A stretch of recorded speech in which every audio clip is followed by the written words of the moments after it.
Hey everybody, Kendrick from Providence. It's been a while since I've done a street talk. Maybe I did one last month, but I'm doing one now, and it's still Aries season.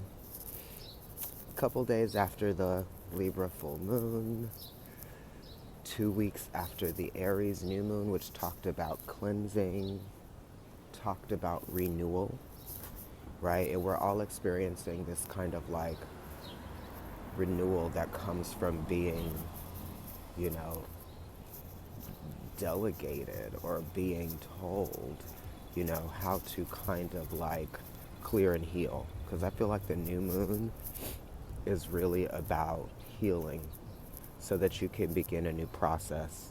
So, Aries season is the beginning of a process that the sun goes through. It's the solar new year, but then it's also the beginning of the spring equinox, right? So things are starting to equalize, hopefully.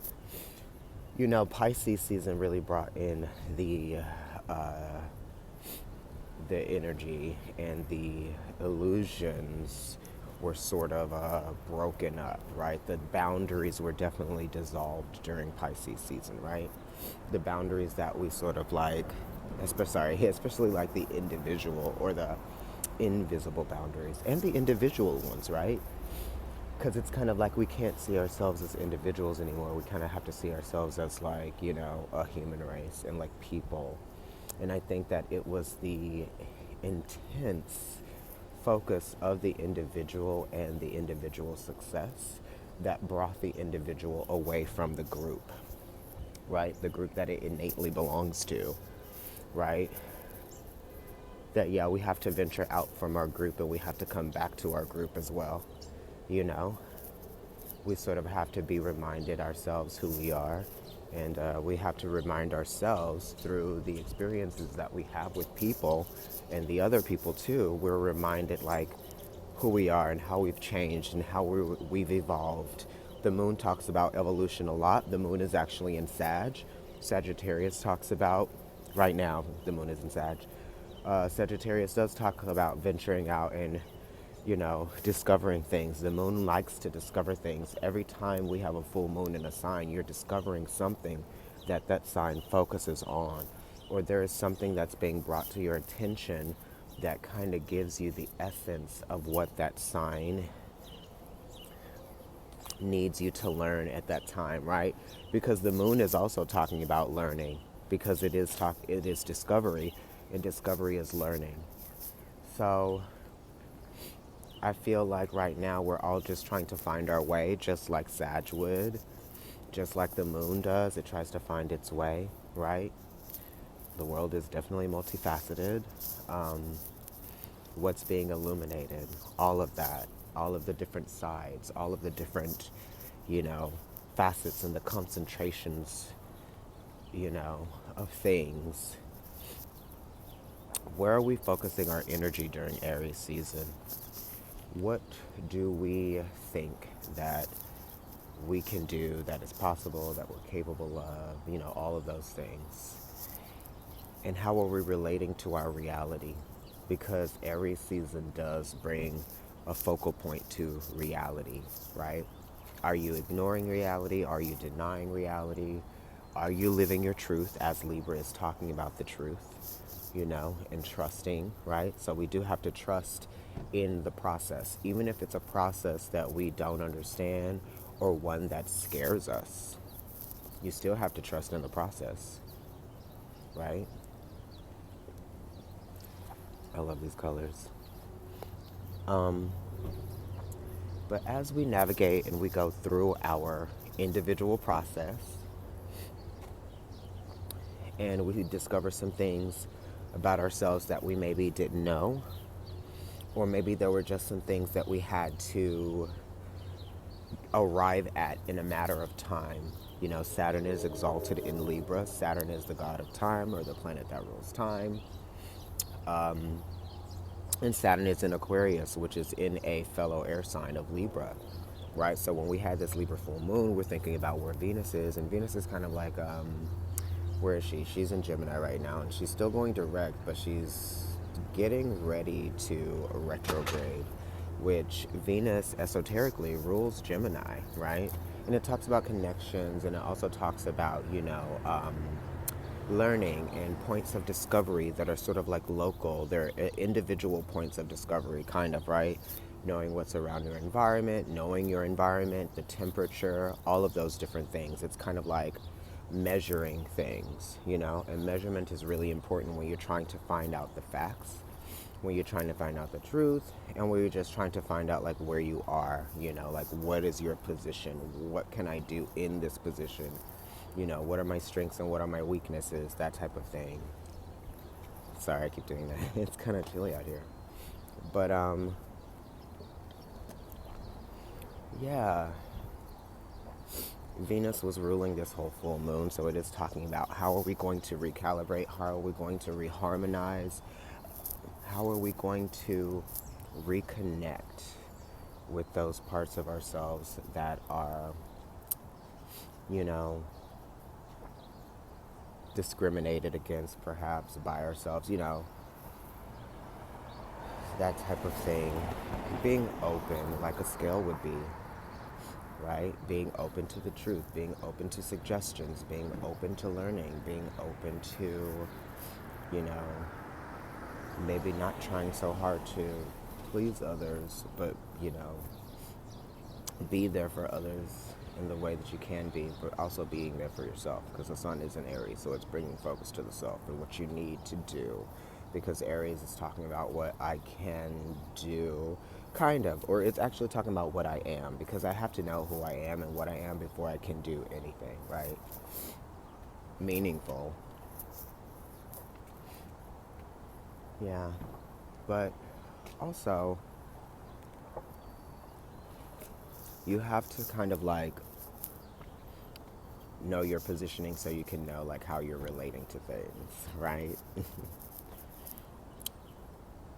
And it also is talking about taking risks with Aries. So what are the risks that you feel like you need to take that you may have not been willing to take, or you may have been afraid to take? Because Aries is ruled by Mars and Pluto, according to me, and some other scholars and books that I've read. I do associate Mars and Pluto both with Aries and with Scorpio. And Mars is talking about connections, but also disconnections. It's kind of like when the child is born, the umbilical cord is cut, so there's that moment of like cutting or shock even, right? So you guys might be feeling the shock of things that are going on, and you might be wanting to react to them just like a scale would, because a scale reacts to shock, right? It's almost like Aries does the shocking, the sun does the shocking, Mars does the shocking. The sun rotates on its own axis, right? It like doesn't have an axis, but it rotates, like it moves. It's almost like a ball of rubber bands that are moving around, and it's kind of like the sunspots that we see on the sun are basically the magnetic energy trying to come up and out of the sun, right? And then it looks like, and I could be having some of this wrong, but it looks like dark spots on the sun, and that's kind of like where the solar flares come from, right? It's because of the magnetic field that is trying to occur with the sun, and things are trying to like come from, from inside the core of the sun to the surface of the sun, right? It's trying to come out to the corona. Trigger word, right?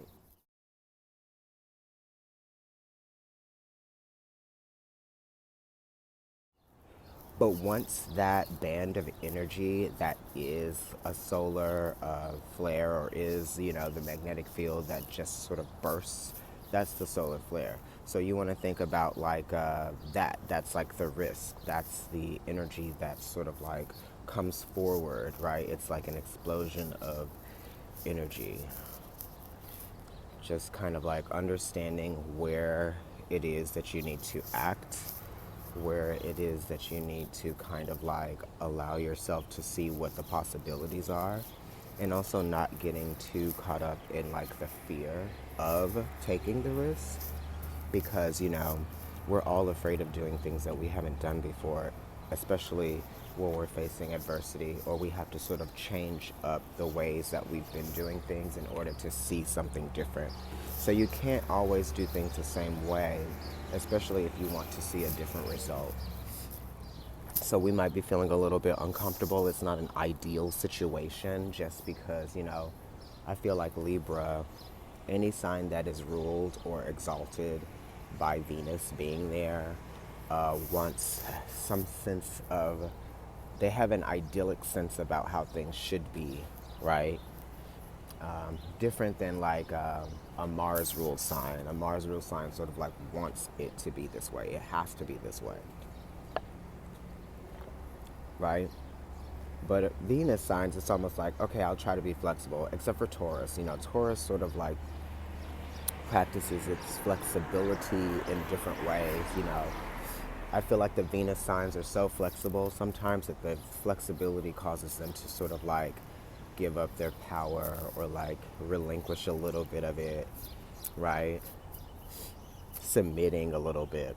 The Mars signs don't really submit like Venus does, but Venus has to submit to, inspiration, creativity, all of those things, because it's like you wouldn't be able to see past, the seriousness, the coldness, the sternness, the hardness, right? It's like getting past the tough skin so that you can get to the softer parts, like that type of thing. And I also feel like a lot of us are having to be tough right now when we already feel weak. So it's kind of difficult, it's kind of challenging, kind of hard to be tough when you are being basically like thrown around. It's almost like a tumbleweed, right? Alone but exposed.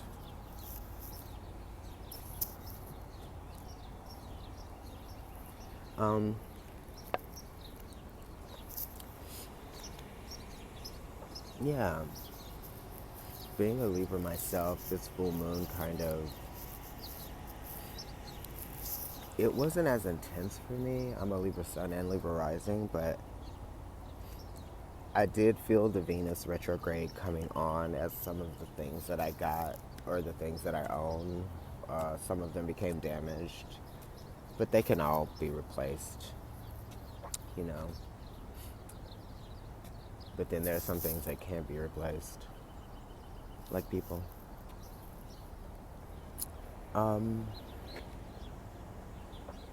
Yeah, and all of the stuff that's going on in Capricorn is talking about governing, you know, power, money, commerce,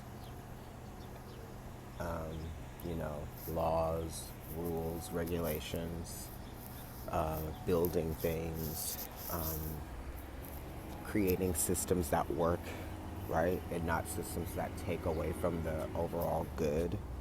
You know, it's like all of those things, because Mars was in Capricorn at one point where it's exalted and it was talking about getting the work done, doing the work. You know, Jupiter conjunct Pluto was talking about major changes that are happening for everyone, right? Pluto talks about changing things and taking things away that are unneeded, that are unnecessary, right? Relinquishing the control, loosening the grip. Sometimes Pluto could actually even be tightening the grip, right? The good thing is that Saturn and Pluto were in Capricorn before Jupiter arrived there. So there's more of a, you know, a benefic undertone. There's something to be learned. There's something to be reduced, right? Broken down. So we're breaking down obsolete old systems that don't work anymore. You know, we're realizing that we have a responsibility to do that because we can't relate to the same old broken systems that we once did. We can't continue to regulate and rule or be being led by those old broken systems, because we're realizing what we are missing out on, what we are giving away, right? Libra full moon. What are you giving up that you don't need to be giving up? right? What have we been ignoring that we can't ignore any longer, right? That type of thing. Because it's hard for Libra energy to ignore things, right? If you don't realize that something is happening, doesn't mean that it's being ignored or there is something that's being like, you know, sort of deterred or something like that. Because there is always something going on up here with Libra. So if you think they're not thinking, or you think they're not doing, or you think they're not understanding, or you think they're not seeing, no, they see it. They've measured it, they've weighed it. So they've probably come up, you know, that energy of Libra has come up with the solution, or they know what is happening already before it happens. A lot of times, like the Cancer energy, they do square each other, but it's kind of like Libra's going, you know, the instinct is kind of like not to necessarily do something right away. Wait a little bit of time perhaps before you sort of like figure out what like needs to be done, right? Or you're sort of like processing it and trying to figure out what needs to be done, and then you come to the conclusion, right? Sorry, Saturn being exalted in Libra. You come to the conclusion, a reasonable conclusion, right? Which is probably, right? It's probable that it's going to turn out this way. Cancer and Libra do square each other, right? Libra is the scale. It is telling you something that you didn't know, right? It's unveiling something for you. So Libra measures and it shows you, right? It's almost kind of like I pulled out the ruler and I showed you what it was. You couldn't deny it, but we may not like it. We may like it, but what are we going to do now that we know this is that? Because we can't really like dance around it not being what it is. It could be this or that, but there are consequences to both, right? There's something to be learned and discovered from the choices that we make, right? Either good things or bad things, and then things can be adjusted. You know, Libra's cardinal, so it really wants to try to like do things and make things happen, but in a way that is kind of like, let's see how everyone feels about it, you know, because we have to understand what the reaction is going to be before we do something, right? Otherwise, you're just like jumping off of a cliff and hoping for the best, which Libra does hope for the best sometimes, but it's probably not going to jump off the cliff like Aries is. It's going to be waiting and hoping for the best, but also thinking about a better way to do it than jumping off the cliff, you know? So don't let fear guide you, because then you'll be, you know, the blind being led by the blind, right? And I feel like that's what's happening right now. The blind are being led by the blind.